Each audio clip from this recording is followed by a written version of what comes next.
Hello and welcome to Airing Pain, a programme brought to you by Pain Concern, a UK charity that provides information and support for those of us who live with pain. Pain Concern was awarded first prize at the 2009 NAP Awards in chronic pain. With additional funding from the Big Lottery Fund's Awards for All programme and the Voluntary Action Fund Community Chest, this has enabled us to make these programmes. I'm of the age where, as a young person, I went to the doctor and listened to every word they said, didn't dare argue with them. The average GP out there needs to be looking for pain, obviously, and looking for ongoing pain and deciding where his level of expertise ends and when he needs to refer on or when he needs to ask for help. You're frightened to actually say to doctors, no, you're wrong, whereas we should be more open to say to the doctor, I'm not happy with what you've told me. When I go in to see the doctor is the medical man, he knows about the drugs, etc. I'm the one that knows about my pain. I'm Paul Evans, and in this edition of Airing Pain, I'll be looking at the key relationship between patient and medical professional. And the key point is communication. For those of us with chronic pain, if we can't convey how the pain is affecting our lives, then the practitioner can't help. It leads to frustration, anger, depression, all things that make the pain worse. So in this programme, I'll be getting advice from patients and professionals on how to get the best from that relationship. Firstly, let's listen to an example of a consultation performed by actors. You see if it rings any bells. Is the pain in your back? Yeah. Is it going down your leg? No. Good, that sounds like straightforward mechanical back pain. Are you getting out the house much? Well, yeah, but it's not the same. Are you taking any pain drugs? Yeah, but there's no helping as much as he did. Well, you doing any back exercises? No. Really? Well, you should be. So here's a leaflet with some of these exercises on them. If it doesn't get any better, why don't you come back and see me, okay? Now you judge for yourself whether you thought that consultation went well or not. It was an extract from Chronic Pain Communication Skills, a training DVD resource for health professionals, primarily in pain management. And it was produced by members of Glasgow's New Victoria Hospital Pain Clinic and is presented by Doctors Peter Mackenzie and David Craig. Now, my first thought is that clinicians are highly educated people. They've been through years and years of training. So why on earth should they need to be taught how to communicate? I put this question to psychologist Dr. David Craig. I think that it's the usual suspects sometimes in communication skills. It's having the time to listen. But I think that even when clinicians do have that time, it's perhaps doing a little bit more to convey to the patient that they are listening. I think we're all used to listening, shall we say, to friends and colleagues without necessarily properly listening or conveying to that individual that we are actually listening. So I come through your door as a patient. Your computer screen and your computer keyboard are there. I come in, you're sitting at your keyboard. You say, "Take a seat, Mr. Evans." You don't look around. And you say, without looking up, "Now, what can I do for you, Mr. Evans?" I mean, you give a good example there of the sorts of things that we're trying to do, and they're not just about the verbal aspect of communication, but making sure that the basics are in place as the patient comes into a consultation. And it's the usual suspects, the obvious things, such as engaging the patient with eye contact, but also I think perhaps more subtle things about conveying what psychologists sometimes call a curious interest, but also a degree of genuineness and warmth, which is not always, easy to do, doesn't always come naturally to some clinicians. But I think that even before we open our mouths as clinicians, the ability to convey that with non-verbal communication is obviously very important. So going through my scenario now, I could tell you how I think you should have changed it. They may not be practical things to do. The first thing I would say was get rid of that computer screen. Stand up when I come into a room, be friendly, and actually try not to be professional. Does any of that ring a bell? I think so. Although I think when we talk about those sorts of issues, there's a danger of losing clinicians when we're talking about a sort of a training programme. And I think particularly with psychology, we run the risk of forgetting the clinician's point of view here. And while of course we're desperately keen to make sure that the patient's viewpoint is communicated well, when we're thinking about training packages, they're only going to be helpful if they appear to be valid to the clinician. So while I think, your examples of sort of standing up and the idea of being less sort of professional in terms of being stiff, shall we say, in presentation, probably very important, I think on the other side we have to recognise that patients themselves very often wish a degree of or a sense of the clinician being professional and knowing what they're doing, and none more so than in pain management. And I think with so much of the conversation to do with communication skills, it's about getting a balance. David Craig. Now, I assume that we all agree that the scenario acted out earlier was not effective. So let's hear how effective it could have been. I'd really like to get a sense of how you experience your pain. How would you describe it? Well, most of the time it's in my back. It's like a burning and gripping feeling. It feels very tight, like something's going to break at any minute. Can you tell me any more? It's really hard because some days the pain's really, really bad, and other days I can deal with it. It just really hits you sometimes, and I never get any warning.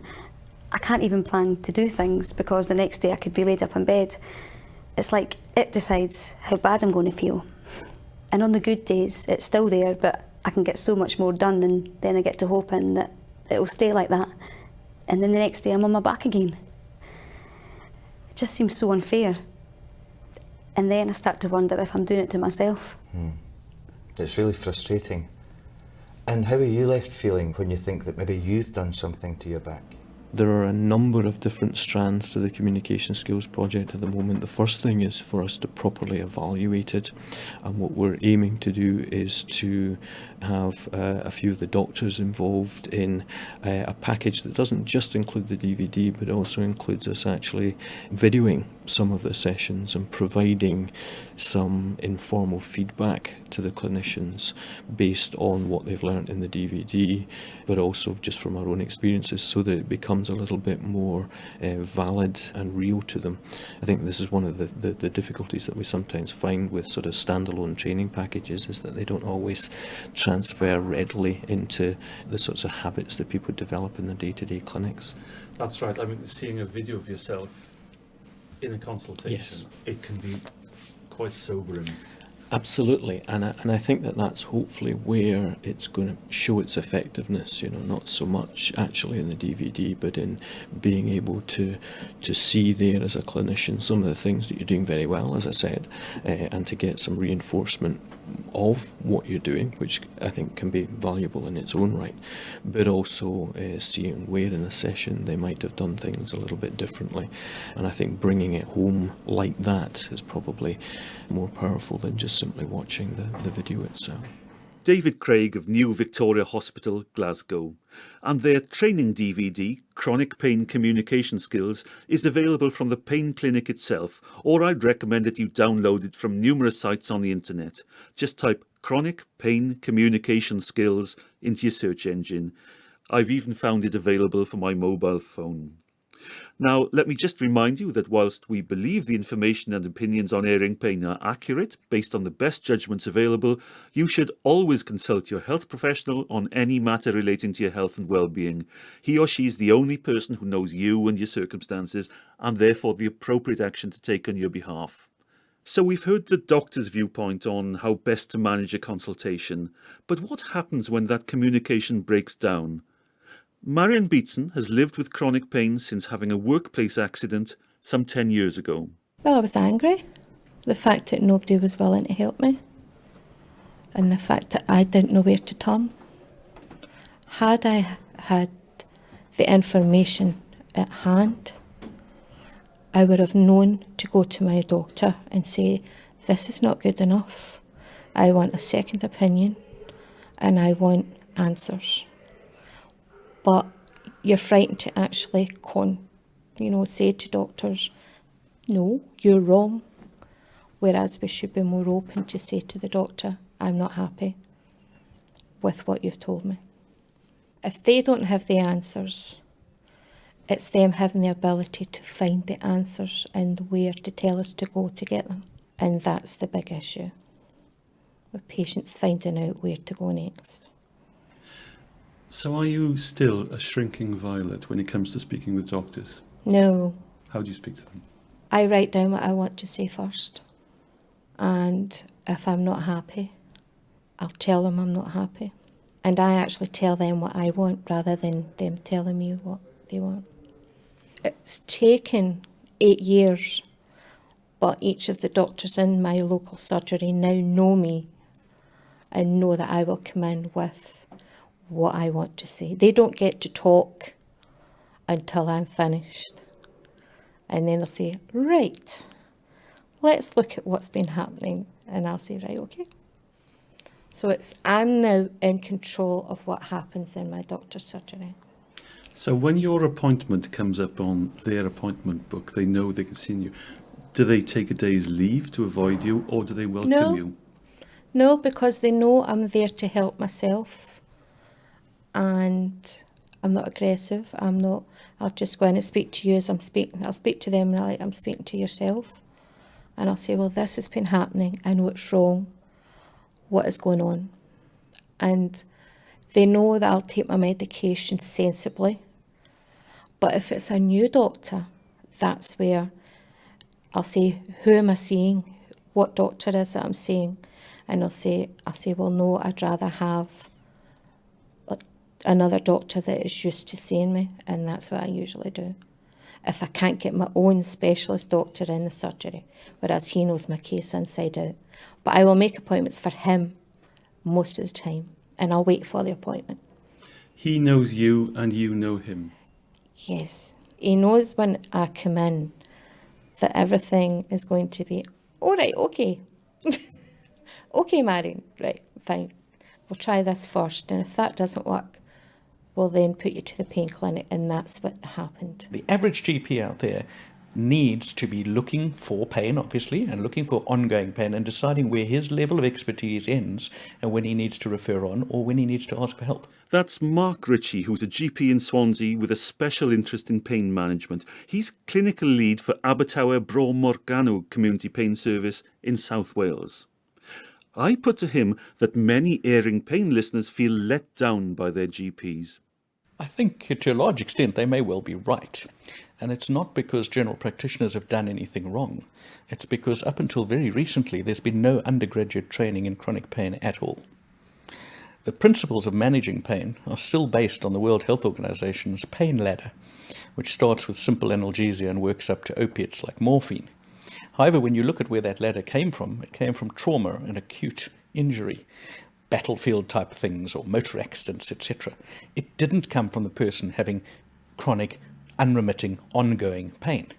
And the problem with that is that when we taught about pain, we taught about simple pain pathways from periphery to the brain, and we taught that follow this down the line, use this drug at this point, use the drug number 2 at that point, and use drug number 3 at another point, and that'll solve the pain. What we're not accepting at that stage is the multiplicity of causes and cause and effect that goes on between the periphery and the brain. In other words, how the pain's modified, etc. And therefore, the average general practitioner has not had the benefit of appropriate training in dealing with chronic pain. When I come to a GP on my first appointment because I feel I'm suffering pain and this, that, the other, the GP will go through a step process. He has this, so we do that. That didn't work, we will do this.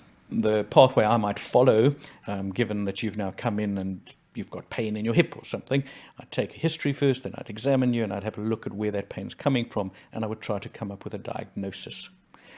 If that diagnosis is something that is eminently treatable with drugs or with physiotherapy or with exercise, then obviously those are the pathways we could go down. But often in the case of a chronic pain situation, you can isolate where the original injury might have been, but you are now long past the time of repair, and yet the person still has pain. The pain is real, It is real pain that is being generated, but it's not being generated from a current injury. It's being generated by a cascade, maybe you call them electrical impulse cascade, which is continuing and sending these signals by neurotransmitters to the brain. And the brain is then interpreting that as a current injury or a current problem.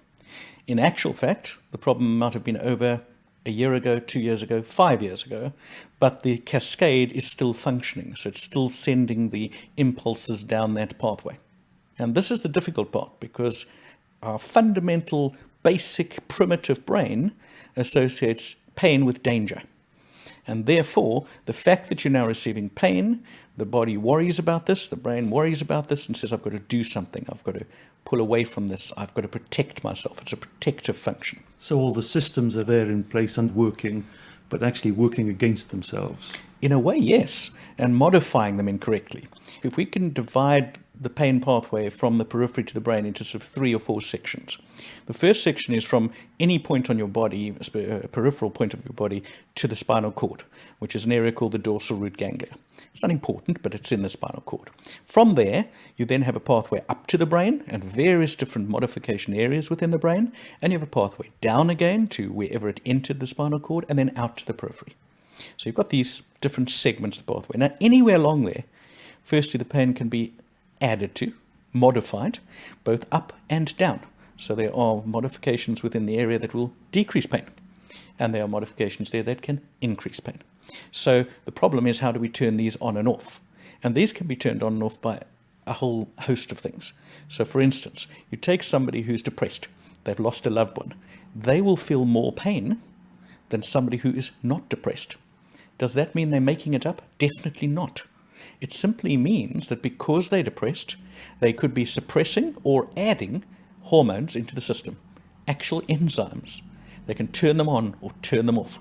And by those enzymes then not being available, they can't then maybe reduce the pain, or they might actually be adding to the pain, exacerbating the pain, simply by what hormones or enzymes are currently being produced. You produce natural painkillers. You produce things called endorphins and kephalins. These things you produce when you go for a jog. When you actually work up a sweat, you produce these natural painkillers. And the word endorphin, if you knock off the first few letters and put an M in the front, you've got morphine or morphines. These are morphine type or opiate type enzymes. Your body makes them, but it doesn't make them to the same extent when you're depressed as to when you're in a happy mood. So it's a case of simple things like mood can now modify the whole pain from top to bottom. Towards the end of 2008, they realised that I actually had psychological problems as well. And they referred me to a psychologist. And it was the psychologist that actually helped me more than anybody else. Because he made me realise that to stop feeling guilty about everything that's happened and that it wasn't my fault. Because a lot of patients think it's their fault and it's not their fault. And to stop feeling guilty. So how did he do that? He let me talk. He just sat and listened. And I told him things that I didn't even remember from when I was young, right through to the accident and the way I was treated after the accident. And he said because I never got closure, that's what was making me so angry, and that nobody would pay attention to me, that it was there from the first doctor that treated me. I had so much anger for this doctor, but I didn't realise until I actually told him about it.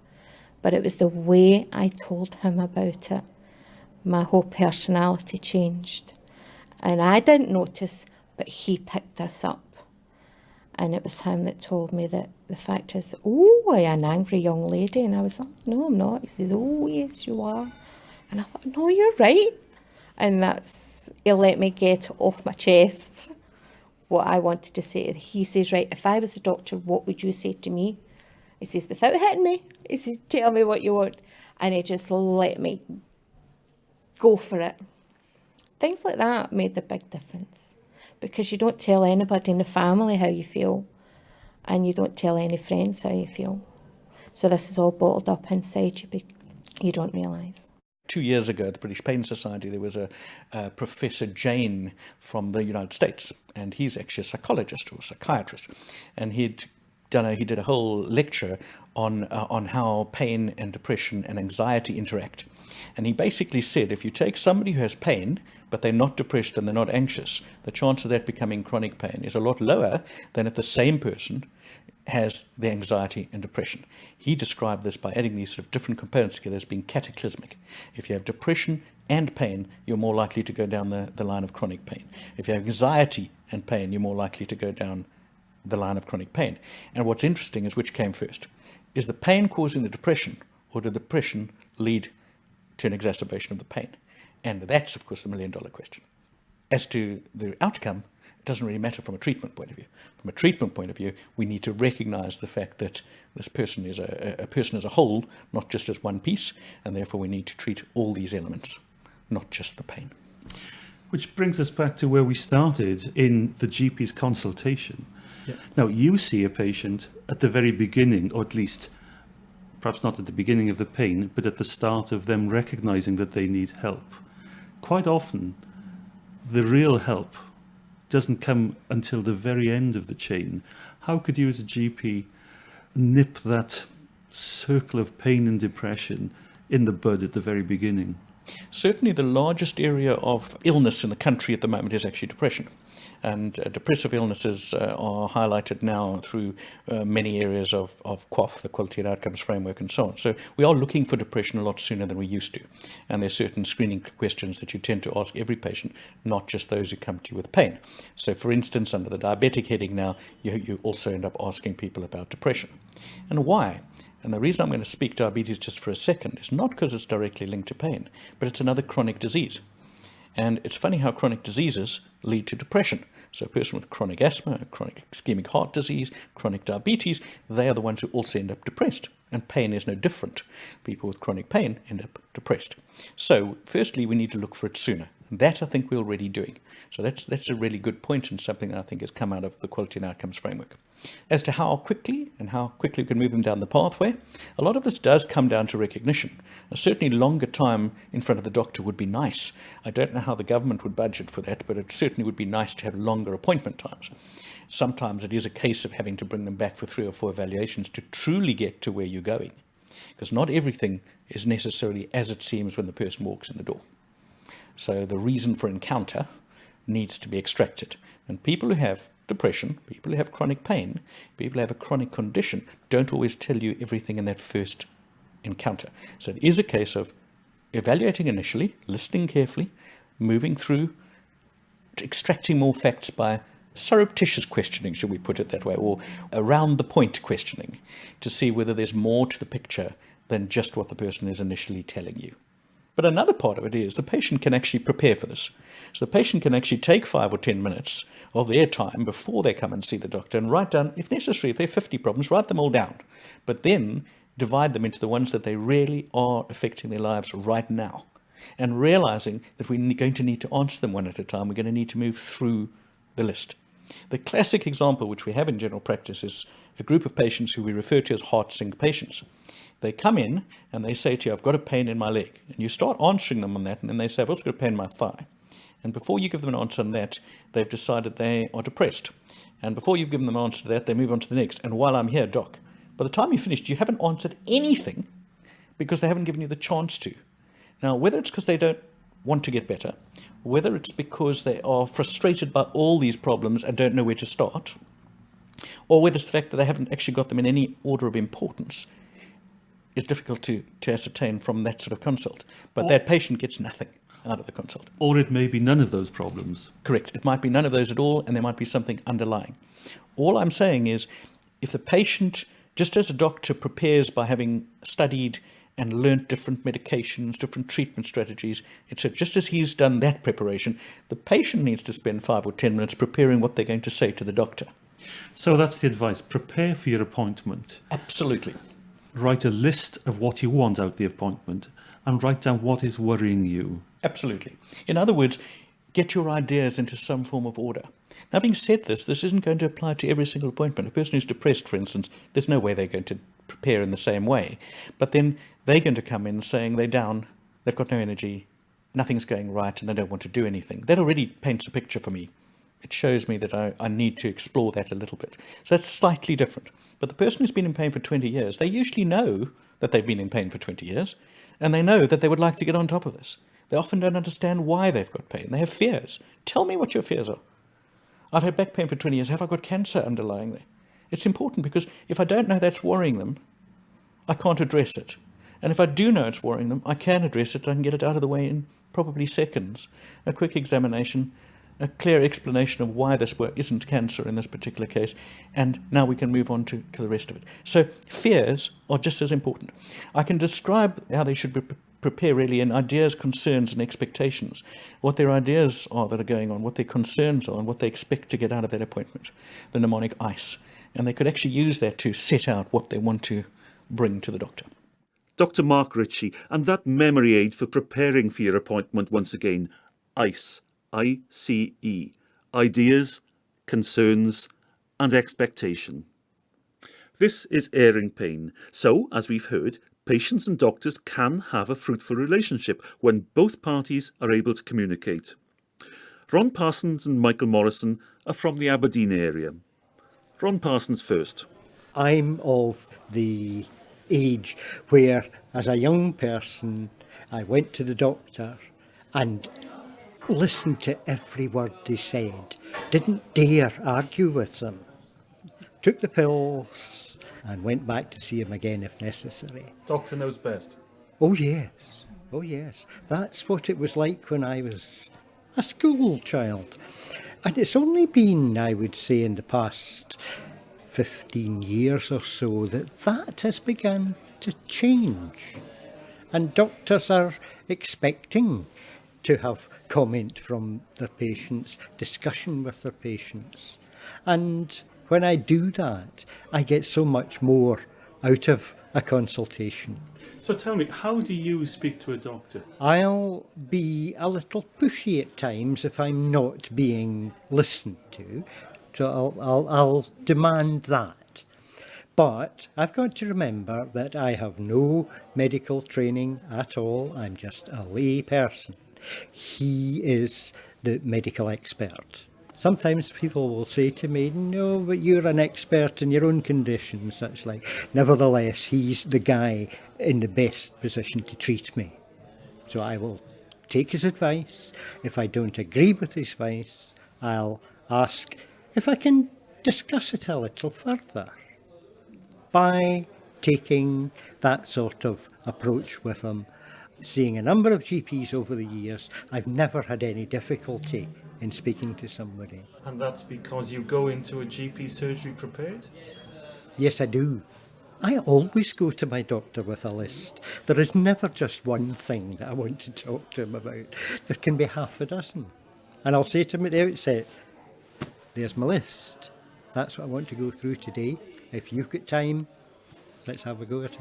One thing that did change was when the patient was able to get hold of his records and see what the doctor was writing about him in his medical papers.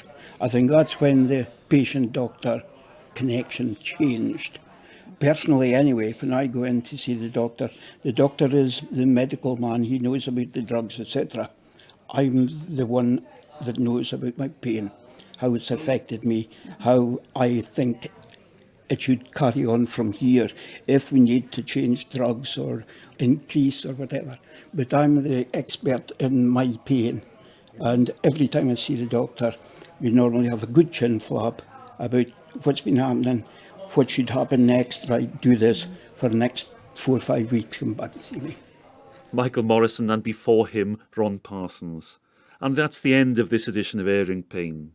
You can download this and all the previous editions from our website at painconcern.org.uk. And if you'd like to put a question to our panel of experts or just make a comment about the programme, then please do so via our blog, message board, email, Facebook or even pen and paper. And you can find all the contact details at our website. And once again, that's painconcern, one word, painconcern.org.uk. I leave the final words to Marion Beatson. Please don't suffer alone. There's people out there that feel the same way as you do. Even if you're phoning your local voluntary centre, Pain Concern is the one I contacted, and I've had backing constantly from them, and they tell you the information that you need to know. So please don't suffer. Don't sit there and suffer alone. Do something about it.